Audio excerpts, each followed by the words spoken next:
வணக்கம். டான் தமிழொலியின் இரவு நேர பிரதான செய்தி அறிக்கையோடு இணைந்து கொள்ளும் நான் ஸ்டெலா ரோபர்ட் கென்னடி. விரிவான செய்திகளுக்குள் செல்லும் முன்னர் முதலில் தலைப்புச் செய்திகள். மலேக தோட்ட தொழிலாளர்களின் நாளாந்த சம்பளம் 1700 ரூபாவாக அதிகரிக்கப்பட்டுள்ளதாக ஜனாதிபதி அறிவிப்பு. ஐக்கிய மக்கள் சக்தியின் ஆட்சியில் 13வது திருத்தம் முழுமையான அதிகாரங்களுடன் நடைமுறைப்படுத்தப்படும் என சஜித் பிரேமதாச தெரிவிப்பு. சுதந்திர கட்சியின் ஜனாதிபதி வேட்பாளராக விஜயதாச ராஜபக்ஷ போட்டியிடுவார் என மைத்ரிபால சிறிசேன தெரிவிப்பு. ஜனாதிபதி தேர்தலில் ஒரு பொது தமிழ் வேட்பாளரை நிறுத்த தமிழ் மக்கள் முன்வர வேண்டும் என சுரேஷ் பிரேமச்சந்திரன் கோரிக்கை. இந்தியாவின் நாகப்பட்டினம் மற்றும் காங்கேசந்துறை இடையான கப்பல் சேவை எதிர்வரும் 13ஆம் தேதி மீள ஆரம்பம். அமெரிக்காவின் கொலம்பியா பல்கலைக்கழக வளாகத்தில் பாலஸ்தீன ஆதரவு மாணவர்கள் கைது. தொடர்வது முதன்மை செய்தி.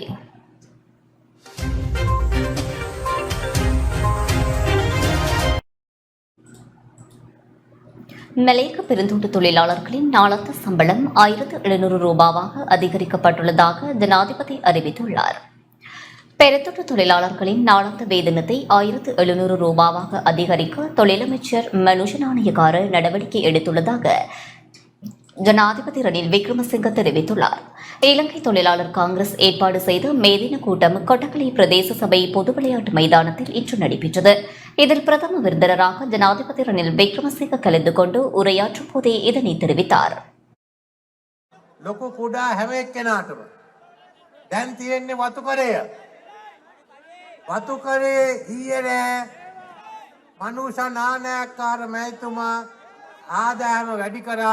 දවසකට 1700කට වැඩි කරලා තියෙනවා. வீழ்ச்சி அடைந்த நாட்டை பொறுப்பேற்கும் பொறுப்பு வழங்கப்பட்டது. ஸ்திரமான பொருளாதாரத்தை கட்டியெழுப்ப அமைச்சரவை பக்கபலமாக இருந்தது. அதேபோல் நாடு வீழ்ச்சியடைந்த காலப்பகுதியில் அதிகமாக பாதிக்கப்பட்ட தோட்ட தொழிலாளர்கள் நாட்டுக்கு அந்நிய செலாவணியை 2023ஆம் ஆண்டில் கொண்டுவர காரணமாக அமைந்தார்கள். தோட்ட தொழிலாளர்களின் பிரச்சனைகளை நாம் ஒருபோதும் மறக்கப் போவதில்லை. அவ்வாறு மறந்தாலும் ஜீவன் தொண்டமான் விடப்போவதில்லை. அரசு உத்தியோகஸ்தர்களுக்கு 10,000 ரூபாய் சம்பள அதிகரிப்பு வழங்கப்பட்டுள்ளது. அஸ்வத்தும திட்டம் அரிசி விநியோகம் நடைமுறை படுத்தப்பட்டு வருகின்றது. சுற்றுலாத்துறை வருமானமும் அதிகரித்து செல்கின்றது. தற்போது ரூபாய் பலமடைந்துள்ளது. மலையக கிராம அபிவிருத்தி, கல்வி அபிவிருத்தி தொடர்பில் கவனம் செலுத்தப்படும். மலையக மக்களின் உரிமைகளை பெற்றுக் கொடுக்க முயற்சிப்பேன். 1982ஆம் ஆண்டில் தோட்ட பாடசாலைகளை நாம் ஏற்படுத்தினோம். அதற்கு மறைந்த சௌமியமூர்த்தி தொண்டமான் எம்முடன் இணைந்து செயற்பட்டார். மேலும் 1986இல் பிரஜா உரிமை வழங்கவும் 2003இல் எஞ்சிய மக்களுக்கு பிரஜா உரிமை வழங்கவும் செயற்பட்டோம். நாட்டில் முன்னெடுக்கப்படும் விவசாய நவீனமாக்கல் திட்டம் மலையகத்திலும் நடைமுறைப்படுத்தப்படுவதுடன் மலையக மக்களின் வாழ்க்கை தரம் கட்டியெழுப்ப நடவடிக்கை எடுக்கப்படும். இந்த நிகழ்வில் மாலைத்தீவு நாட்டின் முன்னாள் ஜனாதிபதி முகமது நசீத், இலங்கை தொழிலாளர் காங்கிரசின் தலைவரும் கிழக்கு மாகாண ஆளுநருமான செந்தில் தொண்டமான், இலங்கை தொழிலாளர் காங்கிரசின் பொதுச் செயலாளரும் நீர் வளங்கள் தோட்ட உட்கட்டமைப்பு அபிவிருத்தி அமைச்சருமான ஜீவன் தொண்டமான், தொழில் மற்றும் வெளிநாட்டு வேலைவாய்ப்பு அமைச்சர் மனுஷ நாணயக்கார, நாடாளுமன்ற உறுப்பினர் மருதபாண்டி ராமேஸ்வரன், தொழிற்சங்க தலைவர்கள் என பலரும் கலந்து கொண்டனர். ඒක ඉන්න ස්මාර්ට් ඇග්‍රිකල්චර් ගමට ගෙනියන්න. ස්මාර්ට් ඇග්‍රිකල්චර් ගමට විතරක් නෙමෙයි වතුකරේ. இலங்கையராக கௌரவமாக வாழும் உரிமையை மலேக மக்களுக்கு வழங்குவேன் என எதிர்க்கட்சித் தலைவர் தெரிவித்துள்ளார். தேயிலை தோட்ட உரிமையாளராக வாழும் மூலதன பலத்தை உங்களுக்கு வழங்குவேன் என எதிர்க்கட்சித் தலைவர் சஜித் பிரேமதாஸ் தெரிவித்துள்ளார். தலவாக்கலில் இடம்பெற்ற மேதின கூட்டத்தில் கருத்து தெரிவித்த போதே அவர் இதனை தெரிவித்தார். உங்கள் நிலம், வீடு, உரிமையை வழங்குவேன். மலையாகர் நாகர கிராமிய அபிவிருத்திக்கு நான் பொறுப்பு.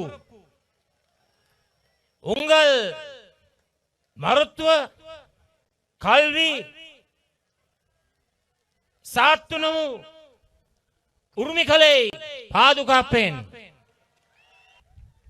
தோட்ட தொழிலாளர்களை, சிறுதைலை உற்பத்தி யாழ்க்காலுக்கு மாற்றுவேன். அரசியல் உரிமை, இலங்கையோர் உரிமை, தங்கள் அரசியல் உரிமையை, சமய உரிமையை, கலாசார உரிமையை ஆகியவற்றை பாதுகாப்பேன்.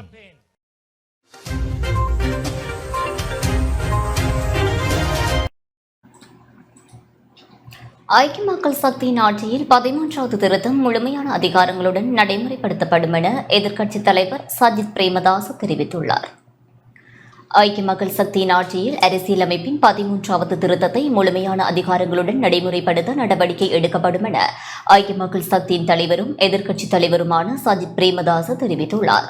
இன்று மாலை கொழும்பு புறக்கோட்டையில் இடம்பெற்ற ஐக்கிய மக்கள் சக்தியின் மேதின கூட்டத்தில் இவ்வாறு குறிப்பிட்டார். திருத்தப்பட்ட மக்கள் சார்பான சர்வதேச நாணய நிதிய ஒப்பந்தம் எமது ஆட்சியில் நடைமுறைப்படுத்தப்படும். அத்துடன் சிறுவர் மற்றும் மகளிர் உரிமைக்கான ஜனாதிபதி செயலணி, இளைஞர் ஜனாதிபதி செயலணி, சுயாதீன ஊழல் ஒழிப்பு ஆணைக்குழு நிறுவப்படும் என எதிர்க்கட்சித் தலைவர் சஜித் பிரேமதாச குறிப்பிட்டுள்ளார்.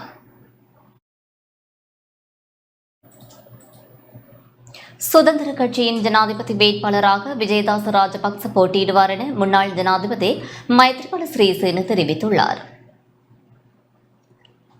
ஸ்ரீலங்கா சுதந்திர கட்சியின் ஜனாதிபதி வேட்பாளராக அமைச்சர் விஜயதாச ராஜபக்ச போட்டியிடுவார் என முன்னாள் ஜனாதிபதி மைத்ரிபால சிறிசேன தெரிவித்துள்ளார். தொழிற்சங்க தலைவர் டி.பி. இளகரத்னவின் நினைவேந்தல் நிகழ்வில் இவ்வாறு குறிப்பிட்டார். விஜயதாச ராஜபக்சவுக்கு கட்சியின் பெரும்பான்மையானவர்களின் ஆதரவு உள்ளது. நான் இம்முறை சத்திய பிரமாணம் செய்யும் போது மீண்டும் போட்டியிட மாட்டேன் என சொன்னேன். விஜயதாச ராஜபக்ச தான் இம்முறை போட்டியிடுவார். நாங்கள் அவருக்கு முழு ஆதரவையும் அளிப்போம். அவர் இப்போது எம்மவர். இப்போது அவருக்கு அமைச்சராக இருப்பதில் விருப்பம் இல்லை என முன்னாள் ஜனாதிபதி மைத்ரிபால சிறிசேன குறிப்பிட்டுள்ளார்.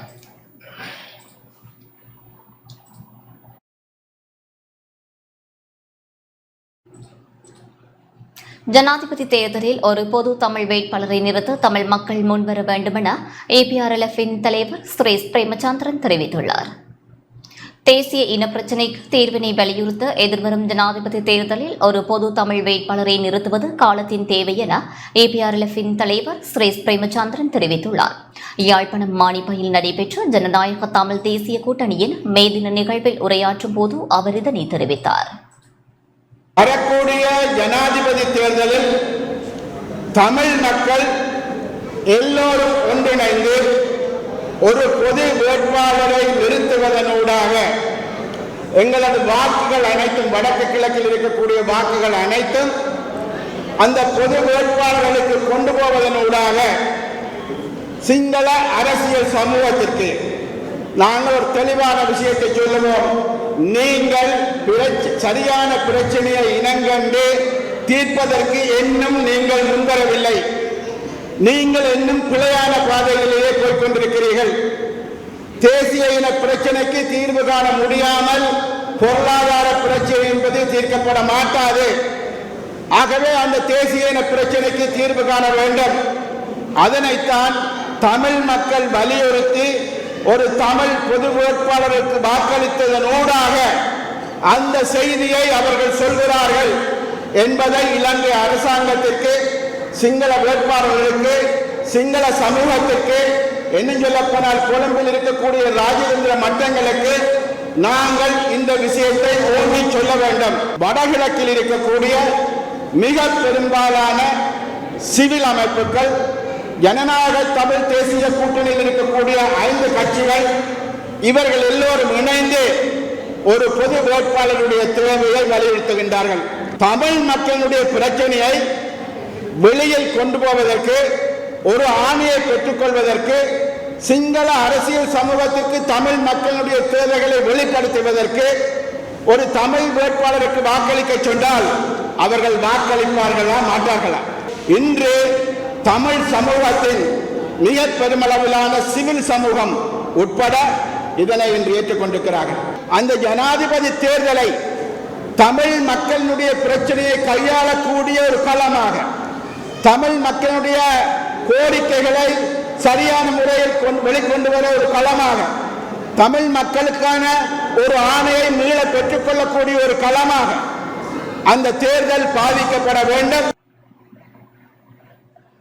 நிகழ்வில் நாடாளுமன்ற உறுப்பினர்களான தர்மலிங்கம் சித்தார்த்தன், செல்வம் அடைக்கலநாதன் ஆகியோரும் உரை நிகழ்த்தியிருந்தனர். ஒற்றுமையை நிலைநிறுத்தக்கூடிய வகையிலே அனைத்து கட்சிகளும், வெளியிலே இருக்கக்கூடிய கட்சிகளும் ஒன்றாக வருவதன் மூலம் தமிழ் மக்களுடைய இந்த இழந்துவிட்ட உரிமைகளை மீட்டுப் பெறுவதற்கு ஒரு ஏதுவாக இருக்கும் என்ற நம்பிக்கை எங்களிடையே இருக்கின்றது. இது சம்பந்தமாக நாங்கள் எவ்வளவோ முயற்சிகள் எடுத்துக்கொண்டுதான் இருக்கின்றோம். அனைத்து கட்சிகளும் ஒன்றாக வேண்டும் என்று இப்போது இந்த பொது வேட்பாளர் பற்றி கூட பலமாக பேசப்படுகின்றது. இந்த பொது வேட்பாளர் என்பது வெறுமனையே ஒரு 4-5 கட்சிகள் சேர்ந்து செய்யக்கூடிய விஷயங்கள் அல்ல. முழுமையாக தமிழ் கட்சிகள் சேர்ந்து ஒரு மிகப்பெரிய எழுச்சியாக 77 வந்த எழுச்சி போல ஒரு எழுச்சியை கொண்டு வந்து அதன் மூலம் உலகுக்கும் சிங்கள அரசுக்கும் தமிழ் மக்களுக்கும் மிக தெளிவாக ஒரு விஷயத்தை காட்ட வேண்டும்.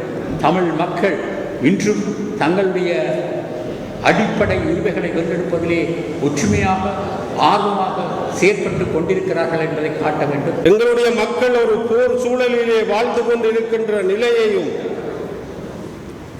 இன்றைக்கு தென்னிலங்கை அரசியல்வாதிகள் எங்களை பார்த்து நீலக்கண்ணீர் வடிக்கின்ற, ஏனென்றால் ஜனாதிபதி தேர்தல் வருகின்ற அந்த சூழலிலே நாங்கள் உங்களோடு நிற்போம் என்று சொல்லுகின்ற கருத்துக்கள் இன்றைக்கு பல வழிகளிலே வந்து கொண்டிருக்கிறது.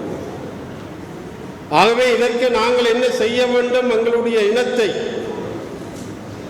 எங்களுடைய மண்ணை, தன்னுடைய உயிரை துச்சமாக மதித்த போராளிகள், பொதுமக்கள் இவர்களுடைய ஆத்மா சாந்தி அடைய வேண்டும் என்றால் இந்த மே தினத்திலே நாங்கள் என்ன செய்ய வேண்டும் என்பது பிரதானமானது. அதைவிட எங்களுடைய தொழிலாளர்களுடைய தியாகம், தன்னுடைய குடும்பத்திலே அன்றைக்கு வேலை செய்கின்ற அந்த தொழிலாளி குடும்பத்தை நடத்த முடியாத ஒரு சூழ்நிலையிலே இன்றைக்கு இருந்து கொண்டிருக்கிறது. அரசின் அடக்குமுறைகளை உடைத்தெறிவோம் எனும் துணைப்பொருளில் ஜனநாயக தமிழ் தேசிய கூட்டணியின் மேதின நிகழ்வு யாழ்ப்பாணம் மானிப்பாய் பிரதேச சபையின் பொதுநோக்கு மண்டபத்தில் நடைபெற்றது. மானிப்பாய் பிரதேச சபையின் முன்னாள் உறுப்பினரான திருமதி செல்வி தலைமையில் நடைபெற்ற இந்த நிகழ்வில் நாடாளுமன்ற உறுப்பினர்களான தர்மலிங்கம் சித்தார்த்தன், செல்வம் அடைக்கலநாதன், முன்னாள் நாடாளுமன்ற உறுப்பினர் சுரேஷ் பிரேமச்சந்திரன், ஜனநாயக போராளிகள் கட்சியின் தலைவர் வேந்தன், வடக்கு மாகாண சபையின் முன்னாள் உறுப்பினர்களான சபா குகதாஸ், கஜதீபன், ட்ரெலோவின் பேச்சாளர் குருசாமி சுரேந்திரன், முன்னாள் பிரதேச சபை உறுப்பினர்கள், கட்சிகளின் உறுப்பினர்கள் மற்றும் பொதுமக்கள் என பலரும் கலந்து கொண்டனர்.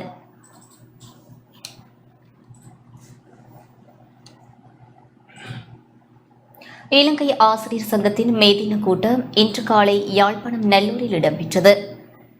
நெல்லூர் கந்தசுவாமி ஆலயம் அருகில் இருந்து ஆரம்பமான பேரணி நெல்லூர் கிட்டு பூங்கா வரை இடம்பெற்று அங்கு பொதுக்கூட்டம் நடத்தப்பட்டது. இதில் இலங்கை ஆசிரியர் சங்க பொதுச் செயலாளர் ஜோசப் ஸ்டாலின், ஆசிரியர் சங்க பிரதிநிதிகள் மற்றும் ஆசிரியர்கள் என பலர் பங்கேற்றனர். ஒரு தேசத்தினுடைய அபிவிருத்தியும் உயர்ச்சியும் எழுச்சியும் 4 சுவர்களால் மட்டுப்படுத்தப்பட்ட வகுப்பறையிலேயே தீர்மானிக்கப்படுகின்றது. அந்த வகையிலே இன்று இலங்கையின் நாலாபுறங்களிலும் இருந்து இன மத மொழி பேதங்களை கடந்து நாம் அதிபர்கள், ஆசிரியர்கள் என்று ஒரே இலக்குடன்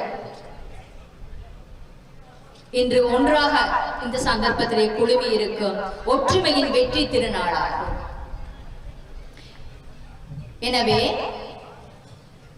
எமது கோரிக்கைகளையும் உரிமைகளையும் வென்றெடுப்பதற்காக நாம் சற்றும் தளராமல் தொடர்ந்து எமது போராட்டங்களை முன்னெடுத்து வெற்றி பெற்றே தீருவோம் என்று இந்த சந்தர்ப்பத்தில் உறுதி போடுகின்றோம். இந்த நாட்டிலே ஒரு ஸ்திரத்தன்மை இல்லை. இந்த நாட்டிலே ஏதோ ஒரு பிரச்சனை இருக்கிறது.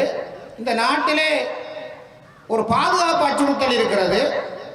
எந்த நேரமும் இந்த நாடு ஒரு அச்சுறுத்தலை சந்திக்கலாம் என்ற மனோநிலையில் தான் இந்த அரசாங்கத்தால் இந்த விடயங்களை கொண்டு போக முடிகின்றது என்று சொன்னால் அதற்கு பிரதானமான காரணமாக இருப்பது இனப்பிரச்சனை தீர்க்கப்படாமை, புரையோடி போயிருக்கின்ற இனப்பிரச்சனை தீர்க்கப்படாமை.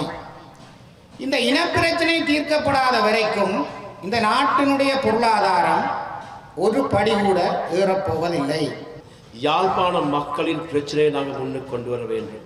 எங்களுக்கு தற்போது அரசியல் கட்சிகள் தேர்தல் ஒன்று இல்லாத சூழ்நிலையில கூட தேர்தலை பற்றி பேசுகிறாங்க, தேர்தலுக்காக போட்டியிடுறதை பற்றி பேசுகிறாங்க. ஆனாலும் மக்களின் பிரச்சனையை பற்றி பேசுறது இல்லை. அதோட இந்த நாட்டில் வடக்கு கிழக்கு மக்கள் சம்பந்தமாக பேசுறதே இல்லை. பேசாம தான் இவங்க இந்த செயல்பாடுகள் போகிறாங்க. அதனால தான் நாங்கள் தீர்மானித்தோம், இலங்கை ஆசிரியர் சங்கம் இன்று இந்த மே தினத்தை நாங்கள் இங்கே நடத்த வேண்டும். மாணவர்களுக்கு விஞ்ஞானம் கணிதத்துக்கு ஆசிரியர்கள் இல்லை. அந்த ஆசிரியர் பற்றாக்குறை திருத்தி செய்வது எப்படி? இதுவரைக்கும் ஒரு கல்வி அதிகாரிகளுக்கும் ஒரு தேவை உண்டாகி இல்லை. நாங்கள் கண்டோம், பல மாணவர்களுக்கு வன்னி பிரதேசங்கள்ல அவங்களுக்கு சயின்ஸ்ல மேக்ஸ்ல வரையெல்லாம் இருக்கிறாங்க. ஏன்? அதுக்கான தகுந்த ஆசிரியர்கள் இல்லை. இதை பற்றி பார்க்காத மாதிரி செயல்பட நாங்கள் வன்மையாக கண்டிக்கிறோம். நாங்கள் தான் இலங்கை ஆசிரியர் சங்கம் என்ற வகையில் வன்னிக்கு ஆசிரியர்கள் அவசியம், ஆசிரியர் இடமாற்றங்கள் முறையான செயல்பாடு நடத்த வேண்டும் நாங்கள் சொல்கிறோம். அந்த செயல்பாடு நாங்கள் பேசுவோம். அதோடு எங்களுக்கு தெரியும், வடக்கில் பல பாடசாலைகள் நடக்கிற இன்சல்கள், விசேஷமாக எங்களுக்கு தெரியும் வேம்படி கேர்ள்ஸ் ஹைஸ்கூல் உட்பட பல பாடசாலைகளில் ஆசிரியர்கள் முகம் கொடுக்கும் பிரச்சனைகள், இதுகளுக்கு தீர்வு எடுக்க வேண்டும். வடக்கு மாகாண தொழிற்சங்கங்களின் சம்மேளனத்தின் முதலாவது மேதின கூட்டம் மற்றும் மேதின பேரணி இன்று மாலை யாழ்ப்பாணத்தில் இடம்பெற்றது. கச்சேரி நல்லூர் வீதியிலிருந்து ஆரம்பமான பேரணி யாழ்ப்பாணம் கிறிஸ்தவ வாலிபர் சங்கம் மண்டபம் வரை இடம்பெற்று அங்கு கூட்டம் நடத்தப்பட்டது. வடக்கு மாகாண தொழிற்சங்கங்களின் சம்மேளன தலைவர் தங்கவேல் சிவரூபன் தலைமையில் யாழ்ப்பாண பல்கலைக்கழக ஊழியர் சங்கம், வடக்கு மாகாண அபிவிருத்தி உத்தியோகத்தர்கள் சங்கம், அகில இலங்கை சங்கம், பொதுமுக அமைப்பு உதவியாளர் சங்கம், மாகாண சமூக உத்தியோகத்தர்கள் சங்கம், ஆசிரியர்கள் சங்கம், தபால் தொலைத்தொடர்பு சேவை உத்தியோகத்தர்கள் சங்கம், மாகாண அரசு அதிகாரிகள் சங்கம், கிராம உத்தியோகத்தர்கள் சங்கம் போன்றன இணைந்து மேதின கூட்டத்தை நடத்தியுள்ளன. ஊழியர்களாகிய நாங்கள் எமது சம்பளங்கள் அதிகரிக்கப்படாது, ஒரு சதமேனும் அதிகரிக்கப்படாது, வரி பொருட்களின் விலைகள் அதிகரிப்பு, வாழ்க்கை செலவினங்கள் அதிகரிப்பு, எரிபொருள் விலை அதிகரிப்பு போன்ற நெருக்கடிகளால் திணறிக் கொண்டிருக்கின்றோம்.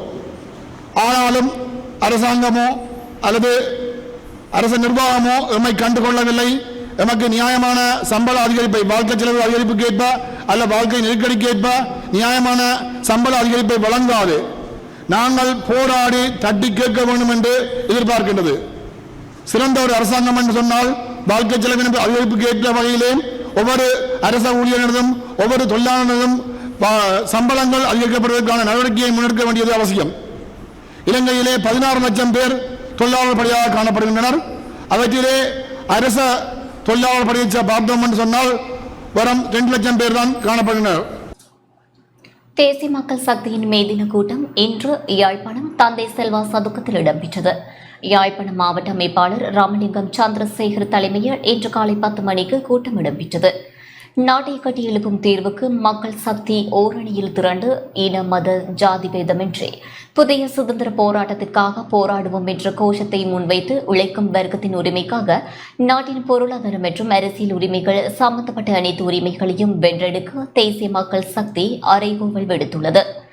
இந்த நிகழ்வில் நாடாளுமன்ற உறுப்பினர் விஜித் ஹேரத் மற்றும் தேசிய மக்கள் சக்தியின் உரிமைகளுக்கான பெண்கள் அமைப்பின் தலைவி சரோஜா சாவித்திரி குகராஜ், இலங்கை ஆசிரியர் சேவை சங்கத்தின் யாழ்ப்பாணம் மாவட்ட செயலாளர் பிரகாஷ் உள்ளிட்ட பலர் பங்கேற்றனர்.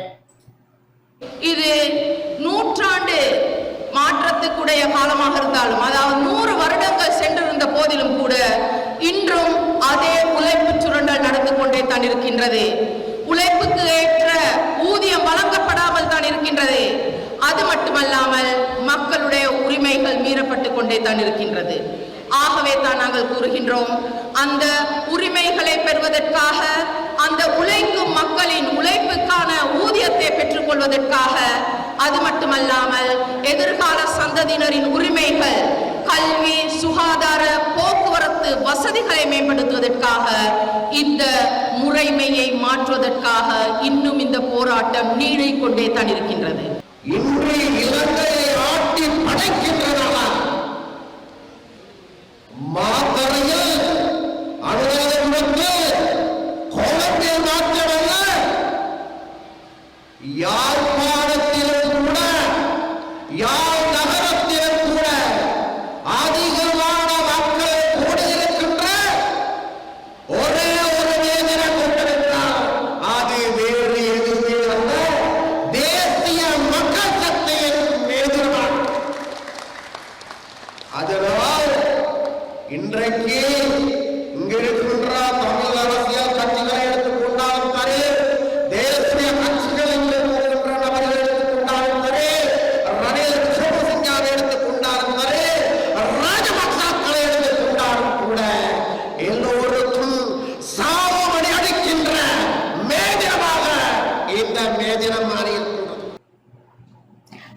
கிளிநொச்சியில் தமிழ் தேசிய மே தின நிகழ்வு நடைபெற்றது. இலங்கை தமிழரசுக் கட்சியின் தமிழ் தேசிய மே தின நிகழ்வு கிளிநொச்சியில் நடைபெற்றது. கிளிநொச்சி சித்தி விநாயகர் ஆலய முன்றலிலிருந்து இன்று பிற்பகல் தமிழர் ஐக்கிய மே தின ஊர்வலம் ஆரம்பமானது. தொடர்ந்து கிளிநொச்சி மத்திய கல்லூரியில் ஊர்வலம் நிறைவடைந்ததுடன் கல்லூரி மைதானத்தில் தமிழ் தேசிய மே தின நிகழ்வு நடைபெற்றது. தமிழ் முற்போக்கு கூட்டணியின் தலைவர் மனோ கணேசன் தமிழர் ஐக்கிய மே தின ஊர்வலத்தில் கலந்து கொண்டதுடன் தமிழ் தேசிய மே தின விழாவில் நாடாளுமன்ற உறுப்பினர் சிவஞானம் ஸ்ரீதரனின் அழைப்பை ஏற்று சிறப்பு பேச்சாளராக கலந்து கொண்டார். சமத்துவ கட்சியின் மேதின நிகழ்வு இன்று கிளிநொச்சி பசுமை பூங்காவில் இடம்பெற்றது. இதில் சமத்துவ கட்சியின் பொதுச் செயலாளர் முருகேசு சந்திரகுமார் உள்ளிட்ட பலர் பங்கேற்றனர். இந்த சமத்துவ கட்சி நீண்ட காலமாகவே மக்களுக்குள் இருந்து வாழும் கட்சியாக நாங்கள் நிரூபித்திருக்கின்றோம். ஆகவேதான் எந்த சூழலிலும் நிறைய பெருந்தொகையான மக்களை கூட்டி எங்களது பலத்தை காட்டக்கூடியதாக சமத்துவ கட்சி எப்போதுமே இருக்கின்றது. அதுக்கு பின்னால் எங்களது கட்சியின் கட்டமைப்பு அமைப்பாளர்கள் மக்கள் எங்களுடன் இருக்கின்றார்கள் என்பதை நாங்கள் நிரூபித்துக் கொண்டிருக்கின்றோம். எங்களுக்கு யார் நன்மை வைக்கக்கூடியவர், யார் எங்களுடன் இணங்கி வரக்கூடியவர் என்பதை நாங்கள் கண்டறிய வேண்டும். தற்சமயம் பிரதான வேட்பாளராக காட்டப்படுபவர்கள் தமிழர் நிலைப்பாடு தொடர்பாக எந்த கருத்தையும் அவர்கள் கொண்டிருப்பவர்களாக எங்களுக்கு தெரியவில்லை. தமிழர் பக்கம் தமிழரின் நியாயமான அரசியல் பிரச்சனைகளுக்கு தீர்வு அல்லது நான் அதை செய்வேன் என்று சொல்லக்கூடிய எந்த தரப்பையும் நான் காணவில்லை. ஆகவே இது இன்னும் தேர்தலுக்கு காலம் இருக்கின்றது. தொடர்பான நிலைப்பாட்டை நாங்கள் உரிய காலத்தில் மக்களுக்கு தெரிவிப்போம். தமிழ் தேசிய மக்கள் முன்னணியின் மேதின நிகழ்வு இன்று வவுனியாவில் இடம்பெற்றது. தமிழ் தேசிய மக்கள் முன்னணியின் பிரதான மேதின பேரணியும் பொதுக்கூட்டமும் இன்று வவுனியாவில் இடம்பெற்றது. பண்டரவணியின் சிலை முன்பாக ஆரம்பமான மேதின பேரணி குருமன்காடு கலைமகள் விளையாட்டு மைதானம் வரை சென்று அங்கு பொதுக்கூட்டம் இடம்பெற்றது. தமிழ் தேசிய மக்கள் முன்னணியின் வவுனியா மாவட்ட முக்கியஸ்தர் தவபாலன் தலைமையில் இடம்பெற்ற கூட்டத்தில் நாடாளுமன்ற உறுப்பினர் செல்வராசா கஜேந்திரன், தேசிய அமைப்பாளர் தர்மலிங்கம் சுரேஷ் மற்றும் ஆதரவாளர்கள் என பலர் பங்கேற்றனர்.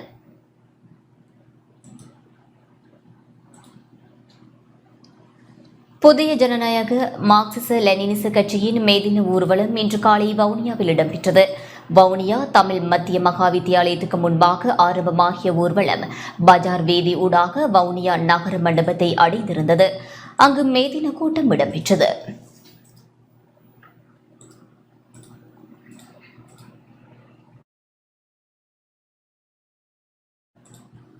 தொடர்கின்றன. மே தினம் இன்று அரசியல்வாதிகளின் கொண்டாட்ட தினமாக மாறியுள்ளதாக மலையக மக்கள் முன்னணியின் தொழிலாளர் முன்னணியின் செயலாளர் புஷ்பா விஸ்வநாதன் தெரிவித்துள்ளார். மே தினம் இன்று அரசியல்வாதிகளின் கொண்டாட்ட தினமாக மாறியுள்ளதாகவும் தோட்ட மக்கள் மிகவும் மகிழ்ச்சிகரமாக இந்த மே தினத்தை கொண்டாடுவது மகிழ்ச்சிக்கும் பாராட்டுக்கும் உரியதாகும் எனவும் மலையக மக்கள் முன்னணியின் தொழிலாளர் முன்னணியின் செயலாளர் புஷ்பா விஸ்வநாதன் தெரிவித்துள்ளார்.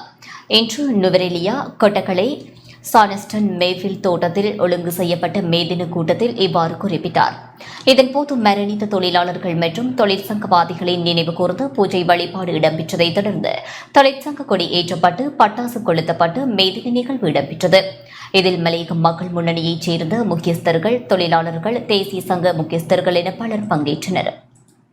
சம்பளத்துடன் கூடிய விடுமுறை வழங்கி காலங்காலமாக கொண்டாடப்பட்ட வந்த இந்த மே தினம் சிறிது காலத்தின் பின் அரசியல்வாதிகளின் கைகளிலே சென்று அரசியல்வாதிகளுக்கு கொண்டாட்டமாக நடைபெற்று வந்தது.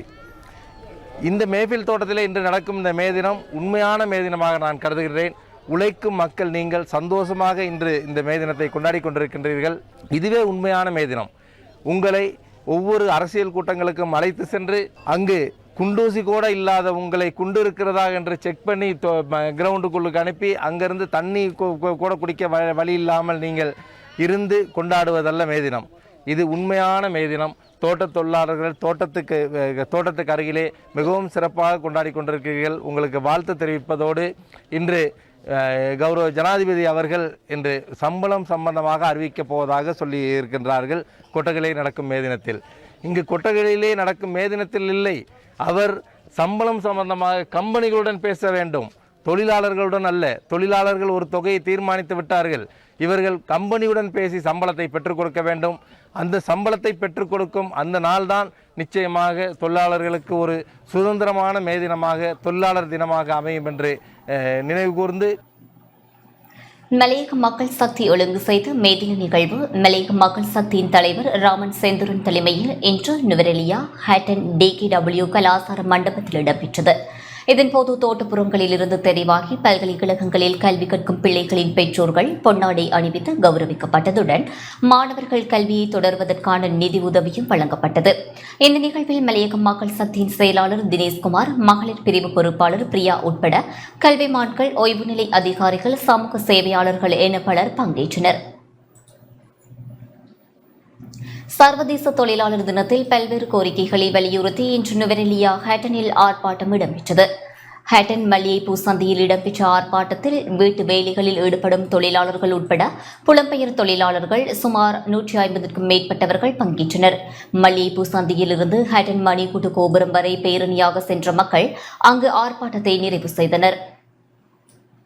பிரடப் தொழிற்சங்கம் ஏற்பாடு செய்த இந்த ஆர்ப்பாட்டத்தில் வேலைக்கேற்ற ஊதியத்தை கொடு, தொழிலாளர்களின் பாதுகாப்பை உறுதி செய், தொழிலாளர் சட்டங்களை இயற்று, 1000 ரூபாய் சம்பளமே கிடைப்பதில்லை, இனி ஏது 1700 போன்ற கோஷங்களை எழுதிய சுலோக அட்டைகள், பதாதைகளை மக்கள் ஏந்தியிருந்தனர்.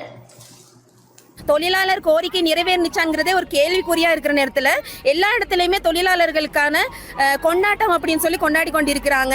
83 வருஷமா மலையக மக்களுக்கு என்ன செஞ்சாங்க அப்படின்றது ஒரு கேள்விக்குறியா தான் இருக்குது. தோட்ட தொழிலாளர்களுக்கு 1000 ரூபாய் சம்பளம் தாரேன் அப்படின்னு சொல்லிட்டு இது மட்டும் அந்த 1000 ரூபாய் கொடுக்கல. 18 கிலோ எடுத்தா மட்டும்தான் அந்த 1000 ரூபாய், 18 கிலோ எடுக்காத பட்சத்தில் அந்த 1000 ரூபாய் அவங்களுக்கு இல்ல, அரை பேர் தான் கிடைக்குது. 1000 ரூபாய் கிடைக்கிறதே ஒரு கேள்விக்குறிங்கிற பட்சத்தில் 1700 ரூபாய் அப்படிங்கிறது எவ்வளவு சாத்தியக்கூறா இருக்குன்னு சொல்லி நம்ம கொஞ்சம் சரி யோசிக்க வேணும். போட்டு அவங்கள நம்ம அனுப்புனது நம்ம ஓட்டு சேவையை செய்யறதுக்காக தான். ஆனா அவங்க அதை பண்ணல, ஓட்டு வாங்கிட்டு அவங்க சொகுசுக்காரில தான் போய்கிட்டு இருக்காங்க. மலையகத்துல இவ்வளவு போராட்டம் செய்யறீங்க, இவ்வளவு கொண்டாட்டம் செஞ்சுக்கிட்டு இருக்கிறீங்களே, அவங்க படிக்கிறதுக்கு ஒரு ஒழுங்கான காலேஜ் இருக்குதா இல்லையா? ஒரு காலேஜை வச்சுக்கிட்டு மட்டும்தான் இருக்கும், இல்லாட்டி இதுல ஒரு யூனிவர்சிட்டி இருக்கா? அவங்களோட பிள்ளைங்களுக்காக என்ன செஞ்சீங்க? 1000 ரூபாவே கொடுக்க முடியாது, நீங்க 1700 எப்படி கொடுக்க போறீங்க? கொடுப்பீங்களா? பதவி விலகுறேன்னு சொன்னீங்க, 2-3 நாள்ல கொடுக்கலன்னா பதவி விலகுறேன்னு சொன்னீங்க, கொடுத்து விலகி இருக்கிறீங்களா? இல்லையே. அப்ப என்னதுக்காக சும்மா வந்து மட்டும் முன்னுக்கு பேசுறீங்க? தொழில் அமைச்சர் மனுஷன் நாணயக்காரர் அவர்கள்ட்ட போய் நாங்க கோரிக்கை வச்சோம், முறைசாரா தொழிலாளர்கள்ட்ட கோரிக்கை வச்சு இந்த செஞ்சு தாரேன் என்னால இருந்து ஆரம்பிக்கணும்னு சொன்ன தொழில் அமைச்சர் இன்னைக்கு எங்க இருக்காருன்னு தெரியல. இது தொழில் அமைச்சர் மனுஷன் நாணயக்காரர் அவர்களுக்கு தான் நாங்க சொல்றோம். புரொடெக்ட் சங்கத்துல இருக்கிற முறைசாரா தொழிலாளர்கள், வீட்டு பணியாளர்கள் அவ்வளவு பேருமே பாராளுமன்றத்தை முற்றுகையிடுவோம். அப்படி இல்லைன்னு சொன்னா தொழில் அமைச்சர் வீட நாங்க முற்றுகையிடுவோம். இது நமக்கு தொழிலாளர் தினம் இல்ல. தொழிலாளர் தினம்னா என்னானே தெரியாம தொழிலாளர் கொண்டாட்டம் கொண்டாடிக்கிட்டு இருக்காங்க. மன்னார் தலைமன்னார் ஓர்மணி கிராமத்தில் இன்று மே தின கொண்டாட்டம் இடம்பெற்றது. மன்னார் தலைமன்னார் ஓர்மணி கிராம மக்கள் இன்று தொழிலாளர் தினத்தை சிறப்பாக கொண்டாடியுள்ளனர். புனித லோரன்சியார் ஆலய பங்கு தந்தை சந்தியோக மார்க்கஸ் தலைமையில் புனித லோரன்சியார் மீனவ கூட்டுறவு சங்கம் மற்றும் லோரன்சியார் விளையாட்டுக் கழகம் இணைந்து மே தின நிகழ்வுகளை ஏற்பாடு செய்திருந்தனர். அந்த வகையில் ஓர்மணி கிராம மீன்பிடித்துறையில் அமைந்துள்ள சொரூபத்தடியில் இன்று காலை விசேட திருப்பலியுடன் நிகழ்வு ஆரம்பித்து வைக்கப்பட்டதுடன் கிராம மக்களுக்கு காலை உணவு வழங்கப்பட்டது. அதனைத் தொடர்ந்து கிராம மக்கள் திரண்டு மீன்பிடி துறைமுகத்தில் போட்டி நிகழ்வுகளில் ஈடுபட்டனர். நீச்சல் போட்டி, தெப்பம் வெளிக்கும் போட்டி, பெரிய மற்றும் சிறிய படகுகளின் போட்டி, பெண்களுக்கான கயிறு இழுத்தல் என்பன இடம்பெற்றன. இந்த நிகழ்வில் கடற்படையினர், போலீசார் மற்றும் பலர் பங்கேற்றனர்.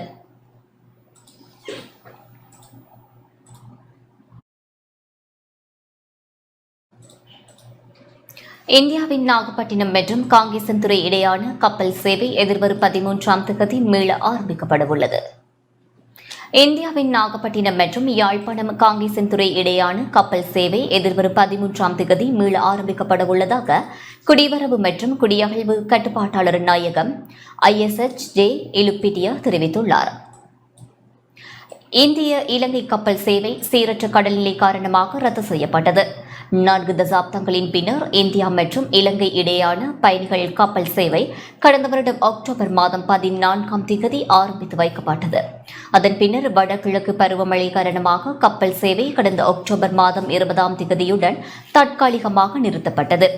செரியாபாணி எனப்படும் பயணிகள் கப்பல் சேவையின் முதல் பயணத்தில் கிட்டத்தட்ட 50 பயணிகள் வருகை தந்தனர். இந்த நிலையில் ஷிப்பிங் கார்ப்பரேஷன் ஆஃப் இந்தியாவுக்கு சொந்தமான 35 மீட்டர் நீளமும் 9.6 மீட்டர் அகலமும் கொண்ட செரியாபாணி என்ற அதிவேக கப்பல் 150 பயணிகளை ஏற்றி செல்லும் திறன் கொண்டது. நாகப்பட்டினத்திலிருந்து காங்கேசன்துறை துறைமுகத்திற்கு கப்பல் வருகை தர 4 மணித்தியாலங்கள் தேவையாகும். கப்பல் சேவையின் போது ஒரு வழி பயணத்திற்கு இலங்கை ரூபாவில் 26,750 ரூபாவும், இருவழி பயணத்திற்கு 53,500 ரூபாவும் கட்டணமாக அறவிடப்படும் என குடிவரவு மற்றும் குடியகழ்வு கட்டுப்பாட்டாளர் நாயகம் ISHA இலுப்பிட்டிய குறிப்பிட்டுள்ளார்.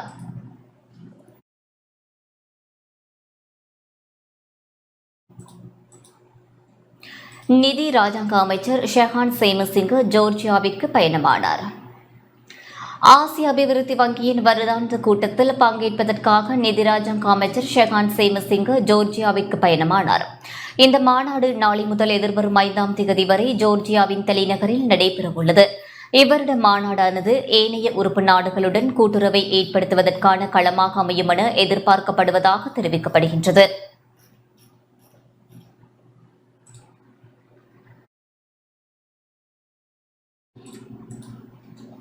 யாழ்ப்பாணம் கைத்தடி நுணாவில் பகுதியில் இன்று அதிகாலை இடம்பெற்ற விபத்தில் ஒருவர் உயிரிழந்துள்ளார். யாழ்ப்பாணம் சாவகச்சேரி போலீஸ் பிரிவுக்குட்பட்ட கைத்தடி நுணாவில் பகுதியில் ஏனைம் வீதியில் இன்று அதிகாலை இடம்பெற்ற விபத்தில் ஒருவர் உயிரிழந்துள்ளதுடன் 4 காயமடைந்துள்ளனர். சாவகச்சேரியிலிருந்து நாவட்குழி நோக்கி சென்று கொண்டிருந்த லேண்ட் மாஸ்டரின் பின்புறமாக கொழும்பிலிருந்து யாழ் நோக்கி சென்ற ஹயஸ் வாகனம் மோதியதில் விபத்து சம்பவித்துள்ளது. இதில் படுகாயமடைந்த லேண்ட் மாஸ்டரில் பயணித்த நபர் சாவகச்சேரி ஆதார வைத்தியசாலையில் அனுமதிக்கப்பட்ட நிலையில் உயிரிழந்துள்ளார். கோண்டாவில் பகுதியைச் சேர்ந்த சதீஷ்குமார் என்பவரே விபத்தில் உயிரிழந்துள்ளார். சாவகச்சேரி போலீசார் விபத்து தொடர்பான மேலதிக விசாரணைகளை முன்னெடுத்துள்ளனர்.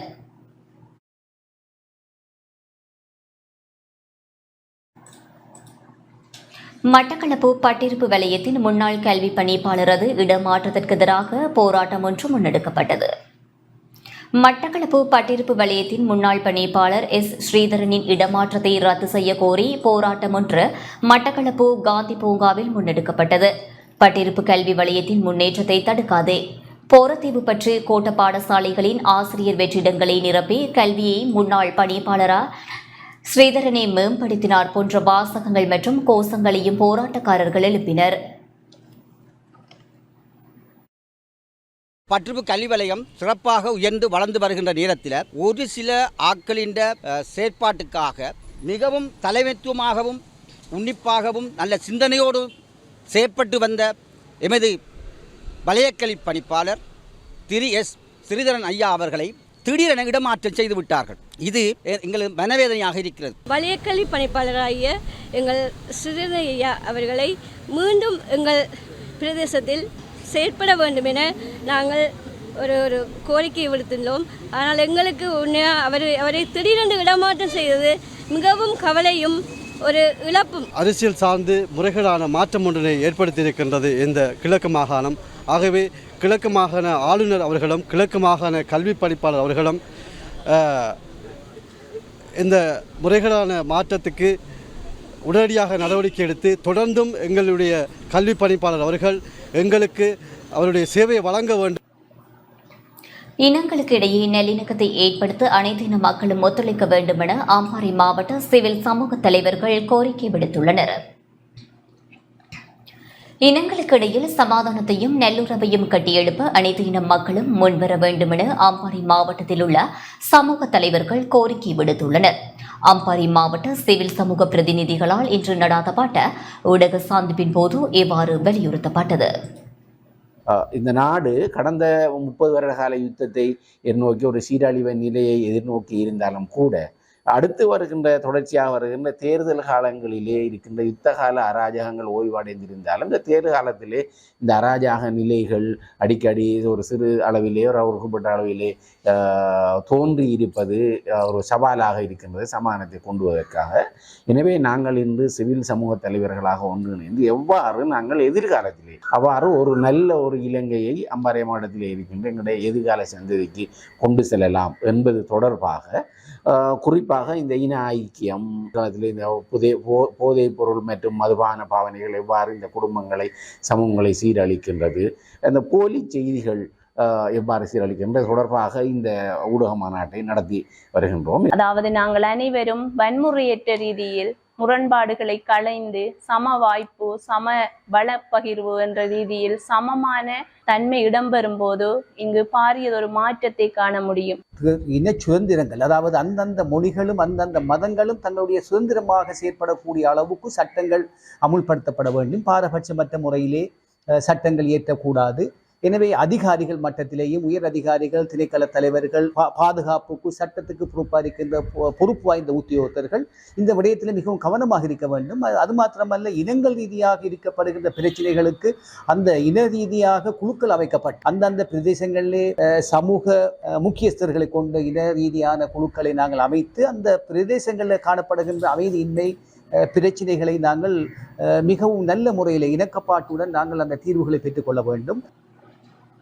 இலங்கைக்கான பாகிஸ்தானின் புதிய உயர்ஸ்தானிகர் கடற்படை தளபதியை சந்தித்தார். இலங்கைக்கான பாகிஸ்தான் உயர்ஸ்தானிகர் புதிதாக நியமிக்கப்பட்டுள்ள மேஜர் ஜெனரல் ஃபாஹிம் உல் அசீஸ் கடற்படை தளபதி வைஸ் அட்மிரல் பிரியந்த பெரேராவை கடற்படை தலைமையகத்தில் நேற்று சந்தித்தார். கடற்படை தலைமையகத்திற்கு வருகை தந்த இலங்கைக்கான பாகிஸ்தான் உயர்ஸ்தானிகருக்கு மிகுந்த வரவேற்பு அளிக்கப்பட்டது. கடற்படை தளபதியுடன் உயர்ஸ்தானிகர் இருதரப்பு முக்கியத்துவம் வாய்ந்த பல விடயங்கள் குறித்து சுமூகமான மற்றும் ஆக்கப்பூர்வமான கலந்துரையாடலில் ஈடுபட்டார். தொடர்ந்து ஒத்துழைப்பு மற்றும் நல்லெண்ணத்தை குறிக்கும் நினைவு சின்னங்களும் பரிமாறப்பட்டன.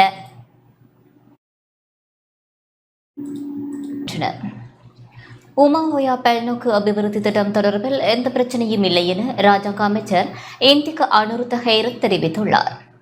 உமாஓயா பல்நோக்கு அபிவிருத்தி திட்டம் மக்களிடம் கையளிக்கப்பட்டதன் பின்னர் அதனுடன் தொடர்பு பட்டதாக மண் சரிவுகளோ அல்லது வேறு பிரச்சினைக்குரிய சூழ்நிலைகளோ இதுவரை பதிவாகவில்லை எனவும் மழையுடன் ஏற்படும் சிறிய நீரூற்றுகளை காண்பித்து மக்களை தவறாக வழிநடத்த சிலர் முயற்சிப்பதாகவும் மின்சக்தி மற்றும் வலுசக்தி ராஜாங்க அமைச்சர் இந்திகா நுருத்த ஹைரத் தெரிவித்துள்ளார். உமாஓயா பிரதேசத்தில் ஏற்பட்டதாக கூறப்படும் விரிசல்கள் மற்றும் நீர்க்கசிவுகள் தொடர்பில் ஆராய்ந்து அறிக்கை சமர்ப்பிப்பதற்காக பூக்கட்டவியலாளர்கள் குழு ஒன்று அப்பகுதிக்கு கண்காணிப்பு விஜயத்தை மேற்கொள்ள உள்ளதாகவும் ராஜாங்க அமைச்சர் குறிப்பிட்டார். நேற்று ஜனாதிபதி ஊடக மையத்தில் இடம்பெற்ற ஊடகவியலாளர் சந்திப்பிலேயே அவர் இதனை தெரிவித்தார். உமாஓயா பல்நோக்கு அபிவிருத்தி திட்டத்தை நிறைவு செய்வதில் 9 வருடங்கள் தாமதம் ஏற்பட்டதன் காரணமாக நாட்டுக்கு பாரிய நஷ்டம் ஏற்பட்டுள்ளது. இதன்படி கடந்த 9 ஆண்டுகளில் ஏற்பட்ட இழப்பு $587 மில்லியன் என மதிப்பிடப்பட்டுள்ளது. இந்த திட்டத்தின் ஆரம்ப மதிப்பீடு $529 மில்லியன் பதிவு செய்யப்பட்டது. ஆனால் கடந்த 9 வருடங்களில் உமாஓயா திட்டத்தின் ஊடாக மின்சார உற்பத்தி மேற்கொண்டு அதனை தேசிய கட்டமைப்பில் சேர்க்க முடியாமல் போனதால் இத்திட்டத்திற்கு மதிப்பிடப்பட்ட தொகைக்கு நிகரான இழப்பை சந்திக்க வேண்டியிருந்தது. அத்துடன் உமாஓயா திட்டத்தின் மூலம் மின்சார உற்பத்தியை தேசிய கட்டமைப்பில் சேர்க்கப்பட்ட நிலையில் இந்த திட்டத்தினால் மண்சரிவு ஏற்பட்டுள்ளதாக கூறி மக்களை தவறாக வழிநடத்தும் ஊடாக நிகழ்ச்சிகள் நடத்தப்படுவதாக தெரிகின்றது. மழைக்கு பின் தோன்றும் சிறிய அருவிகளை காட்டி இந்த வளர்ச்சி திட்டத்தை சீர்குலைக்கும் பணியில் சிலர் ஈடுபட்டுள்ளனர். ஆனால் இந்த திட்டத்துடன் தொடர்புடைய மண்சரிவு அல்லது வேறு எந்த சம்பவமும் உறுதிப்படுத்தப்படவில்லை என்பது குறிப்பிடத்தக்கது. எவ்வாறாயினும் உமாஓயா பிரதேசத்தில் ஏற்பட்டதாக கூறப்படும் விரிசல்கள் மற்றும் நீர்க்கசிவுகள் தொடர்பில் ஆராய்ந்து அறிக்கையிடுவதற்காக பூக்கட்பவியலாளர்கள் குழு ஒன்று கண்காணிப்பு விஜயம் ஒன்றை மேற்கொள்ள உள்ளது. அங்கு ஏதேனும் பிரச்சனை ஏற்பட்டால் அதற்கெல்லாம் தொழில்நுட்ப ரீதியிலான தீர்வுகள் உள்ளன என்பதை அரசாங்கம் என்ற வகையில் நாங்களும் பொறுப்புடன் கூறுகின்றோம். அப்படி இருந்தால் அதை எப்படி தடுப்பது என்பது பற்றிய அனுபவம் உலகம் முழுவதும் உள்ளது. கடந்த காலங்களில் சிலரின் நாச வேலைகளால் நாடு இவ்வாறான பல அபிவிருத்தி திட்டங்களை இழந்தது. கடந்த 2015ஆம் ஆண்டு நிலக்கரி மின் உற்பத்தி நிலையம் அமைக்க முன்மொழியப்பட்டது. ஆனால் நீதிமன்ற நடவடிக்கைகளால் அது இழக்கப்பட்டது. மேலும் செல்வரபிடிய LNG ஆலை மற்றும் பல்வேறு சிறிய மின் உற்பத்தி நிலையங்கள் போராட்டங்கள் மூலம் இழக்கப்பட்டன. இவ்வாறாக பொதுமக்களை அச்சுறுத்தும் மற்றும் தூண்டிவிடக்கூடிய செய்திகள் மூலம் பல அபிவிருத்தி திட்டங்கள் நாட்டிற்கு இல்லாமல் போய்விட்டன. எனவே உண்மை தகவல்களை பொதுமக்கள் அறிந்து கொள்ள வேண்டும்.